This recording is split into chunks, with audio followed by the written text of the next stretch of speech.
Hey guys, Ruth here, another mission tutorial. Today I'm just gonna go over a mission I made for my crew to play with.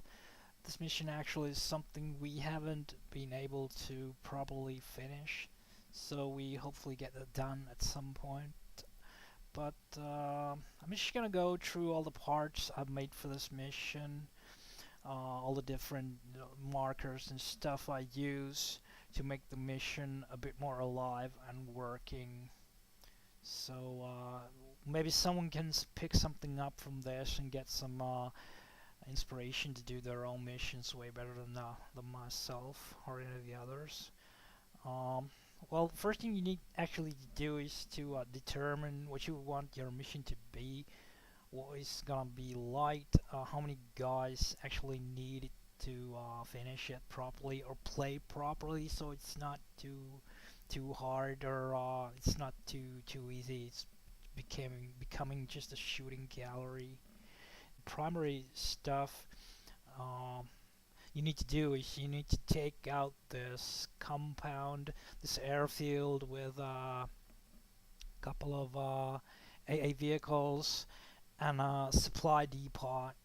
You need to destroy those to actually that's the main mission, and after that you need to extract yourself to extraction point where you're gonna be extracted with chopper. So as you can see, there's a lot of different stuff, lines going all over, and red dots and blue flags and stuff like that. I'm just gonna go over them and hopefully we get something sane out of this, which looks like a pretty mess to me. Okay, so first you need to do is actually when you start the mission and you start making a mission, you need to figure out where you start. You don't want to start like too far.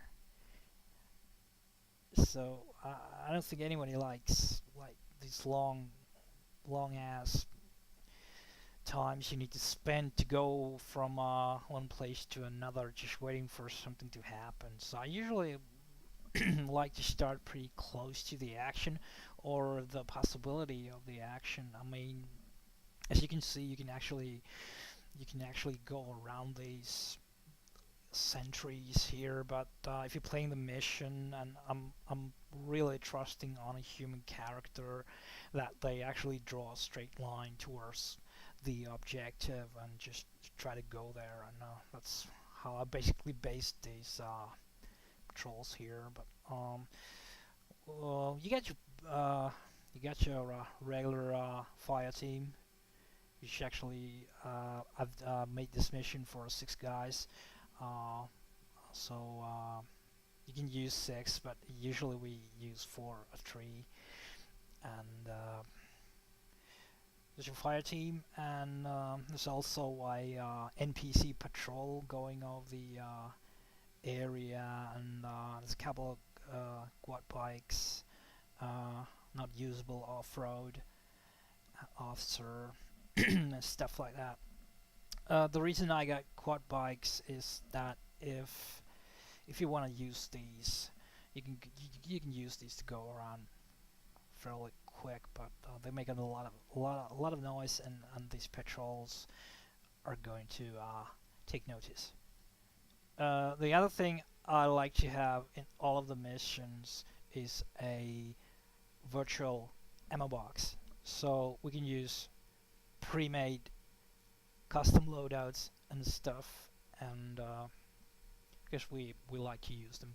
So basically, what I've put here is a support box, an 80 ammo support box, and I put a little script here with recognizes with the virtual ammo box system, which is added to the mission. So you need to put that in there to be able to use the virtual ammo box. So basically, when the mission starts, you read the briefings, you read the actual mission, and you load your or you set up your loadout and make a game plan and go for it. So what I have here is these 2 circles, which I used to brief the mission to guys who are playing it.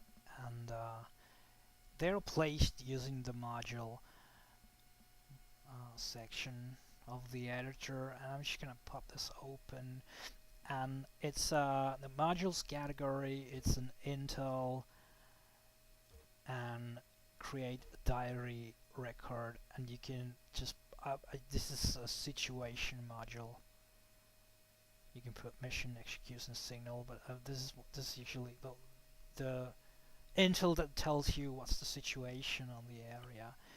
And this one is actually it's got the text.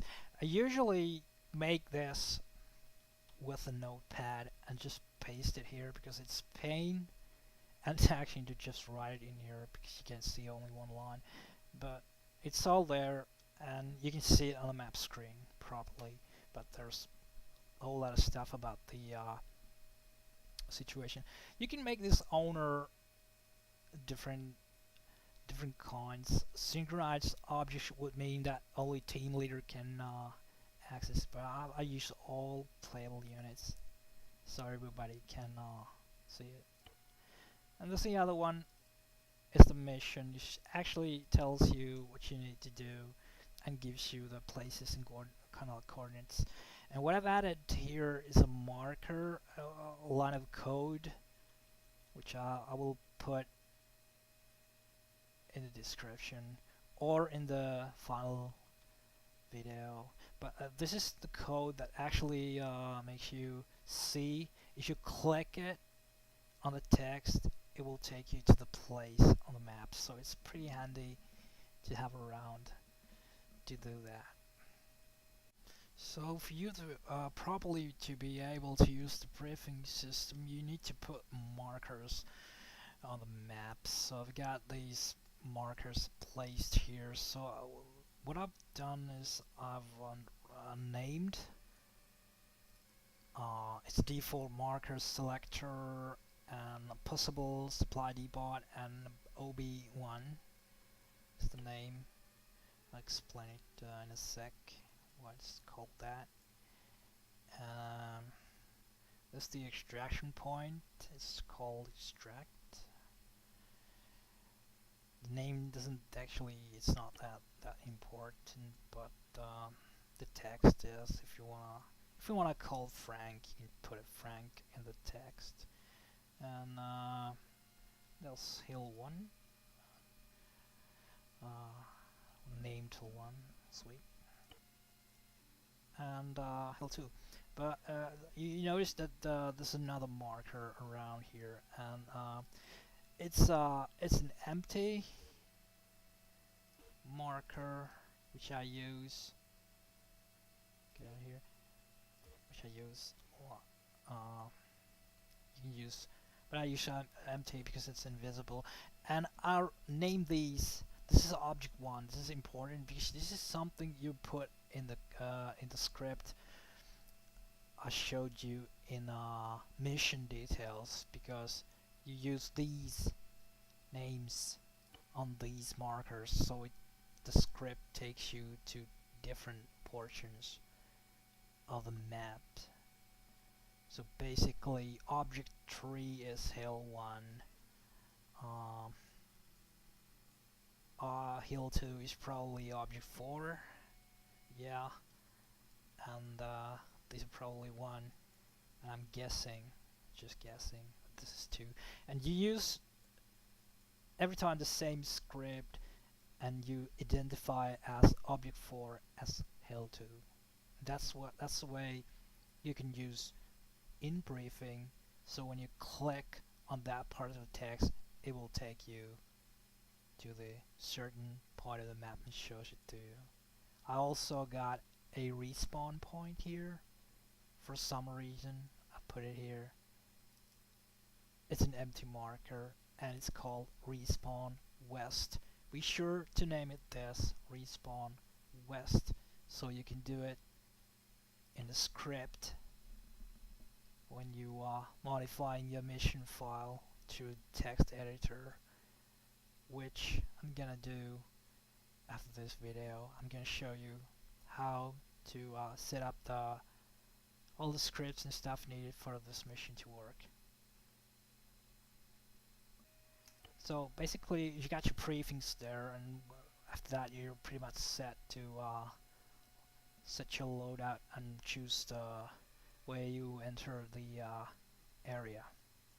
What I have here in the area is I've placed like sentries around here, and I've placed fire teams. This is just basic CSAP fire team with 4 guys, and I've made them to walk certain route of the area. As soon as the mission starts, they start going around this cycle, and you can actually make these pretty easily. So you use the waypoint, and you pick the team leader, and you use the waypoint system. So kind of like want to put a new waypoint here. I'm just gonna first I put a move, and then I can change these. I can change the combat mode, the formation. They can like walk in staggered column, um, speed, different variations, and their behavior. So all of that careless. They don't care if you shoot them. They don't care if the world ends. They just go safe, aware combat, and even try to stay hidden and jump you. Usually I put all of these in the first waypoint, and after that you can use no change options. So the first waypoint is here. So there you can see it's normal, it's safe. And the next one is just move with no change. Move, move, move. And the last one is cycle. So when I make this cycle waypoint, it just makes the fire teams just cycle the same route, and you can actually it switches to the nearest.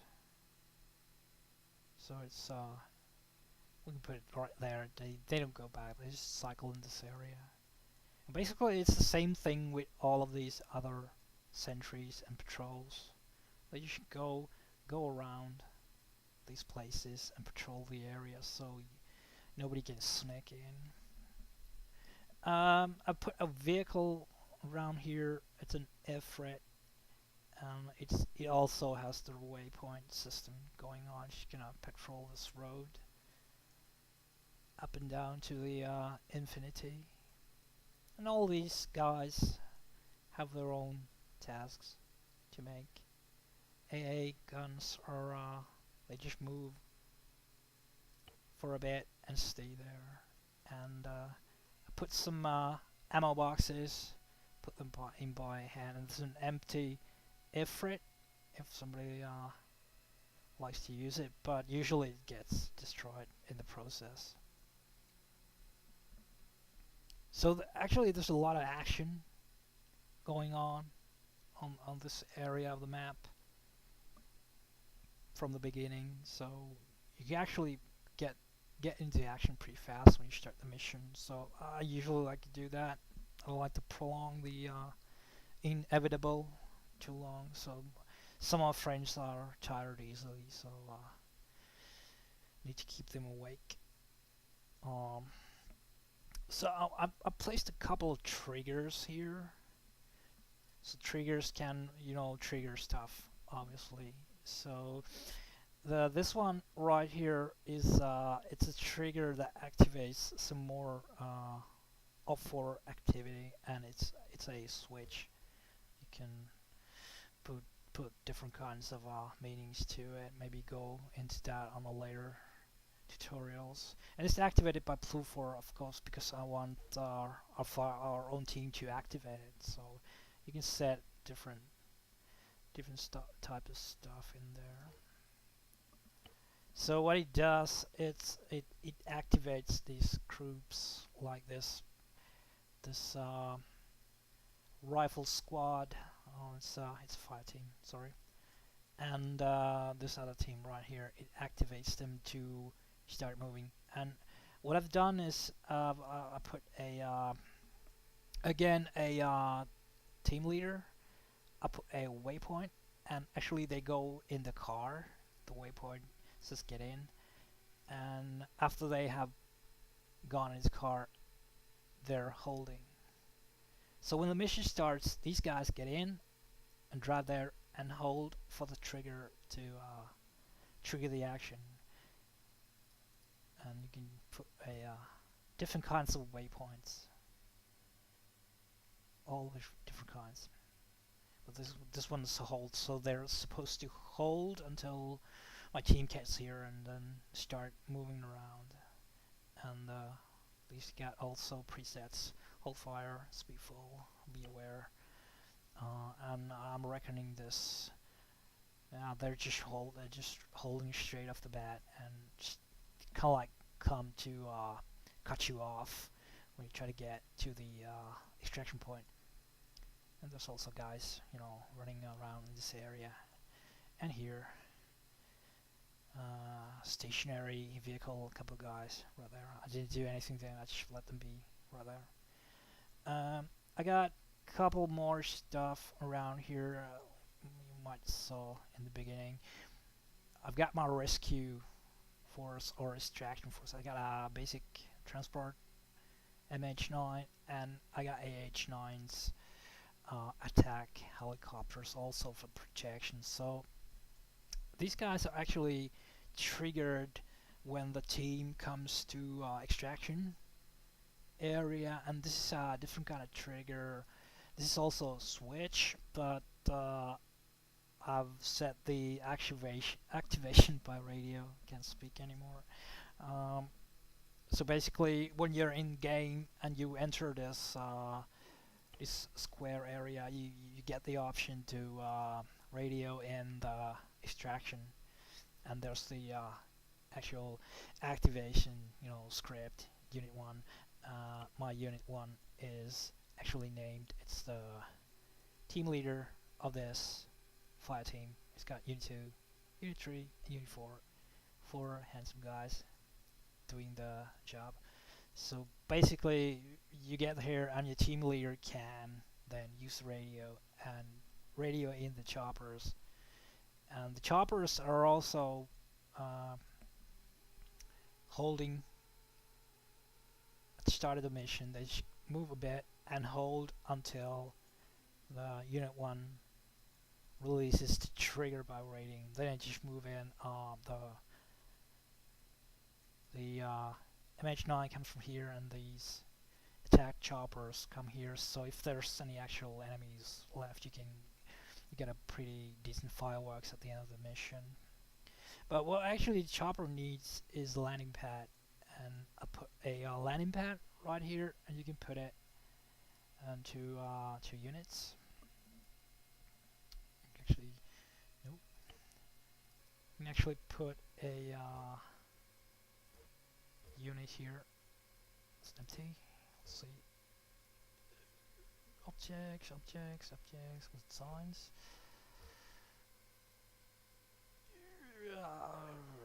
Yeah. So I'll put here a invisible helipad, so it doesn't show on the map, but it's a landable place for a helo. So handy to use if you want a helo to land. Otherwise, they just go away or go land to the nearest actual helipad. And actually, the last waypoint for this chopper is a load, because I want them to be in the chopper, so he needs to land. And he's got this script command on the action: do stop helo land on land, which means the landing pad. And that's why I needed to name my chopper. You can use any name. You can use Frank if you like. It's named helo, so I can make that command on this helipad. So let's command do stop, so it stops and lands Frank if you like.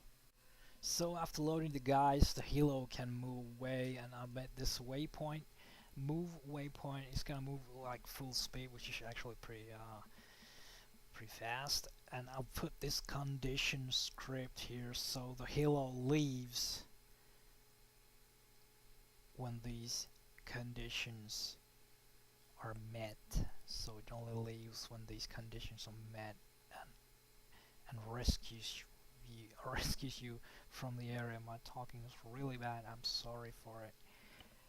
Um, there's a couple more triggers here which actually are not relevant. Because I got different versions of this mission. I've got a version which has like ending music and stuff like that. So these triggers are for that, and I actually go over that, putting music in your missions a later tutorial, perhaps if somebody likes to see that. And what I've also got here is I got an ending trigger, so when the chopper flies, it hits this trigger, it's gonna end the mission. So it's you need to sync differently with vehicles. If you got trigger, you can't sync it with this, like I've did these fire teams. I've sync using the sync button. I've synced these triggers with the fire team leaders. But if you want to trigger to be released by a vehicle, you need to use the group option and just drag it to the vehicle, so it'll work. And always when you're tracking this stuff, be sure it says the name of the vehicle, so it doesn't you don't do stuff for nothing. It's pretty easily to miss that and wonder why a mission is not working. So there you go. That's anatomy of real simple mission that is actually quite fun to play.